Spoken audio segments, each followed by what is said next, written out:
Hola chicas, ¿cómo están? Bueno, nuevamente les traigo una palabra de parte del corazón de Dios. Y bueno, justo esta semana se celebró el Día de la Mujer, día que debería celebrarse todos los días nos deberían decir cosas lindas y hermosas porque nos lo merecemos. Y hablando con Dios y preguntándole cuál es la palabra que Él quería compartirles en este día, me llevó a la vida de una mujer cuyo sufrimiento fue muchísimo, pero que trae una gran enseñanza y una gran bendición para nuestras vidas. La historia se encuentra en el libro de Lucas, capítulo 8, versículo 40 en adelante, y se las voy a compartir. Dice: cuando volvió Jesús, le recibió la multitud con gozo, porque todos lo esperaban. Entonces vino un varón llamado Jairo, que era principal de la sinagoga, y postrándose a los pies de Jesús, le rogaba que entrase en su casa, porque tenía una hija única, como de 12 años, que se estaba muriendo. Y mientras iba, la multitud le oprimía, pero una mujer que padecía de flujo de sangre desde hacía 12 años y que había gastado en médicos todo cuanto tenía y por ninguno había podido ser curada, se le acercó por detrás y tocó el borde de su manto. Y al instante se detuvo el flujo de su sangre. Entonces Jesús dijo: ¿quién es el que me ha tocado? Y negando todos, dijo Pedro y los que con él estaban: Maestro, la multitud te aprieta y oprime y dices: ¿quién es el que me ha tocado? Pero Jesús dijo: alguien me ha tocado porque yo he conocido que ha salido poder de mí. Entonces, cuando la mujer vio que no había quedado oculta, vino temblando y postrándose a sus pies, le declaró delante de todos al pueblo por qué causa lo había tocado y cómo al instante había sido sanada. Y él le dijo: hija, tu fe te ha salvado, ve en paz. Bueno, hasta acá la palabra. Y bueno, me gusta mucho esta historia a pesar del sufrimiento, porque me gusta cómo comienza con otra historia, con la hija de Jairo, una nena que tiene 12 años que se estaba muriendo.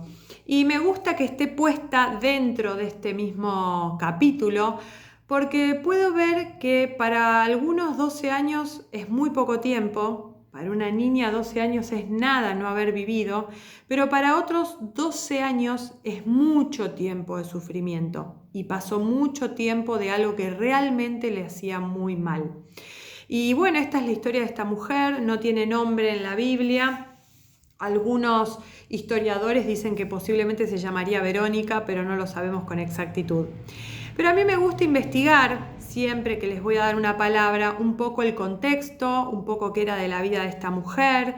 Y investigando me encontré con una realidad que quizás muchas veces por leer la Biblia muy rápido no nos damos cuenta. Esta realidad tiene que ver con la cultura que se vivía en esa época en Israel y cómo a la mujer le afectaba tanto. Partamos de la base de que el hombre era la cabeza, el hombre era el patriarca, el que gobernaba, pero la mujer tenía un rol importante también. No significa que ella era menospreciada. La mujer se gozaba cuando tenía hijos, poder estar junto a su familia, poder tener su familia unida, hacer ricas comidas. Ella era feliz en su rol, pero cuánto más cuando tenían hijos. Por eso muchas veces en la Biblia vemos historias de mujeres que no pueden tener hijos y sufren tanto, porque esto era algo que les traía mucho gozo. Otra de las actitudes o situaciones que vivían las mujeres en esa época era que cuando estaban indispuestas, ellas eran personas que tenían que quedarse guardadas porque supuestamente eran impuras. Entonces, todo lo que tocaban lo convertían en impuro. Durante el tiempo que duraba, ellas tenían que o quedarse en su casa o quedarse aisladas para no tocar nada y que nada lo haga impuro. Esta era una tradición también de ese tiempo, pero se decía que cuando alguien estaba enfermo era pecado, tenía un pecado, o sea que era pecador. En Israel como que mucho no se lo asociaba a la ciencia, a los médicos, sino que cuando alguien llevaba mucho tiempo enfermo era porque algo malo había hecho. Y otra de las cosas culturales de la época era que la mujer no podía trabajar y ganar dinero, el único que podía hacerlo era el hombre. Entonces, bueno, viendo un poco el contexto de toda esta situación, me puse en la piel de esa mujer.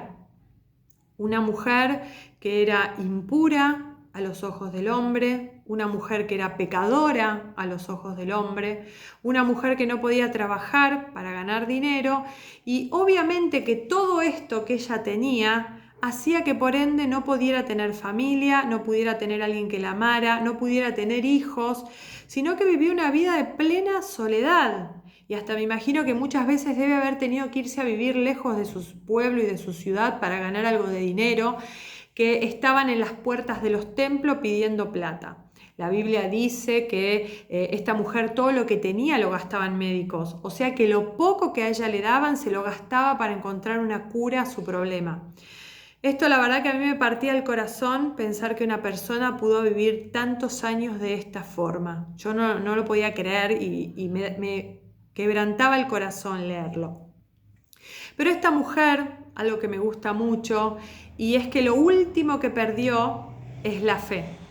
Ella ya estaba preparada para morir, vivía para morir porque nada más le quedaba. Pero si algo tenía que le quedaba era un granito de fe, porque ella escuchó que se estaba acercando a su pueblo, que iba a pasar delante de él un hombre que hacía milagros, un hombre que sanaba a los enfermos y era su oportunidad. La Biblia dice que se abalanzó y le tocó el manto. ¿Cuántas veces me he preguntado por qué le tocó el manto y por qué Jesús se dio cuenta ante tanta opresión? Y me imagino que esta mujer debe haber pensado que si ella tocaba al gran maestro sanador y milagroso, lo iba a convertir en impuro. Entonces, temblorosa y con miedo, solo le tocó el manto para que él no se contaminara. Pero era su única esperanza. Y Dios y Jesús se había dado cuenta de esto. Jesús se había dado cuenta que alguien lo había tocado. Y muchas veces me pregunté por qué Él se detuvo en esta mujer. Y ahí me gusta ver el gran amor de Dios, el gran amor y su omnipotencia y su omnipresencia y su amor por las almas y por la gente y por aquellos que tienen fe. Y me gusta creer que Dios vio a esa mujer, vio tantos años de sufrimiento y Jesús pudo ver todo el dolor que ella tenía y por eso se da vuelta. Esta mujer ante esa situación y ante ver que quedó expuesta, no le queda otra cosa que confesar lo que Jesús había hecho. Y ella cuenta con alegría que Jesús la había sanado, todo lo que había vivido durante tantos años y que Él le había dado la sanidad. Me imagino el gozo de esta mujer.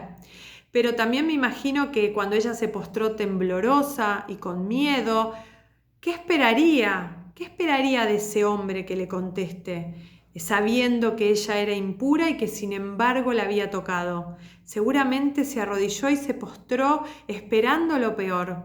Y esta es la mejor parte de toda la historia. Jesús le dice: hija, tu fe te ha salvado. Hija, le dice. Y eso es lo que más me gusta de esta historia, porque el mundo, la sociedad, muchas veces nos va a tratar de, ahí va la loca, la enferma, la gorda, la tonta, la separada, la divorciada, la que no tiene a nadie y la que vive sola. Pero para Dios somos hijas, somos hijas. Nosotras tenemos que entender eso en nuestro corazón, que nuestro mayor título es que somos hijas de Dios y que cuando nos acercamos a Él con un corazón sincero, Él restaura, Él transforma, Él nos ayuda, Él nos hace ver como Él nos ve, hijas de Dios. Y bueno, eso es lo que quería compartirles, quería que pudiéramos festejar esta semana y toda la vida el Día de la Mujer, sabiendo que por sobre todas las cosas somos amadas por nuestro papá y tenemos el gran título de ser sus hijas. Les mando un beso y que esta palabra sea de bendición.